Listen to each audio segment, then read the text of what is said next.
ಯಾವ್ಯಾವ ರೀತಿಯಲ್ಲಿ ಅಭಿಮಾನಿಗಳಿರ್ತಾರೆ, ಹೇಗಿರ್ತಾರೆ ಅಂತೇಳಿ ಕೆಲವೊಂದಿಷ್ಟು ಇರಬೇಕು. ಬಟ್ ಈ ಮಟ್ಟಕ್ಕ ಫೋಟೋ ಇಟ್ಟು ಪೂಜೆ ಮಾಡೋ ಮಟ್ಟಕ್ಕೆ ದೊಡ್ಡ ಬಸವೇಶ್ವರ ಮೂರ್ತಿಯ ಜೊತೆಗೆ ದರ್ಶನ್ ಫೋಟೋ ಇಟ್ಟು ಪೂಜೆಯನ್ನ ಮಾಡ್ತಾ ಇದ್ದಾರೆ. ಬಳ್ಳಾರಿ ಜಿಲ್ಲೆ ಕುರುಗೋಡು ಪಟ್ಟಣದ ದೇಗುಲದಲ್ಲಿ ಈ ಪೂಜೆಯನ್ನ ಮಾಡ್ತಾ ಇರೋದು. ದರ್ಶನ್ ಫೋಟೋ ಇಟ್ಟು ಪೂಜೆ ಮಾಡಿದ್ದಾರೆ ಅರ್ಚಕ, ಅವ್ರು ಅಮಾನತು ಮಾಡಿದ್ದಾರೆ.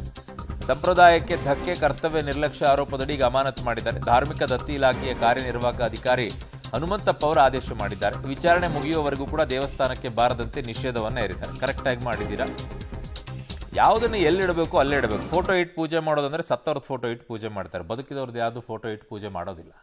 ಯಾವ ಪೂಜೆ ಮಾಡ್ತಾರೆ? ಬದುಕಿದವ್ರ ಫೋಟೋ ಇಟ್ಬಿಟ್ಟು, ಸತ್ತವ್ರದ್ದು ಮಾತ್ರ ಇಟ್ಟು ಫೋಟೋ ಪೂಜೆ ಮಾಡೋದು.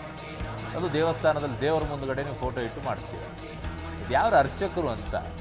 ನೀವು ಅರ್ಚಕರ, ನಿಜವಾಗ್ಲೂ ಅರ್ಚಕರ ನೀವು, ಅಥವಾ ಸುಮ್ಮನೆ ಹಾಕೊಂಡಲ್ಲಿರೋದ?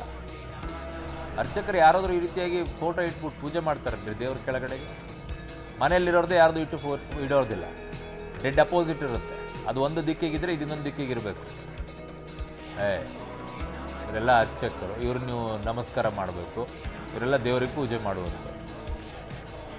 ತಿಳಿ ಹೇಳಬೇಕು ಬುದ್ಧಿ ಇಲ್ಲದೆ ಇರುವಂಥವ್ರಿಗೆ, ಅದು ಅರ್ಚಕರ ಕೆಲಸ. ನಿಮಗೆ ಗರ್ಭಗುಡಿಯಲ್ಲಿ ನಿಂತ್ಕೊಳ್ಳೋಕೆ ನಿಮಗೆ ಮಾತ್ರ ಅವಕಾಶ ಇದೆ ಅಲ್ಲಿ, ಅದನ್ನು ಈ ರೀತಿಯಾಗಿ ಮಾಡ್ತೀರಂದ್ರೆ ನಿಮ್ಮನ್ನು ಏನಂತ ಕರಿಬೇಕು? ಮಾಡೋರಿಗೆ ಮಾತ್ರ ಹೇಳ್ತಾ ಇರೋದು.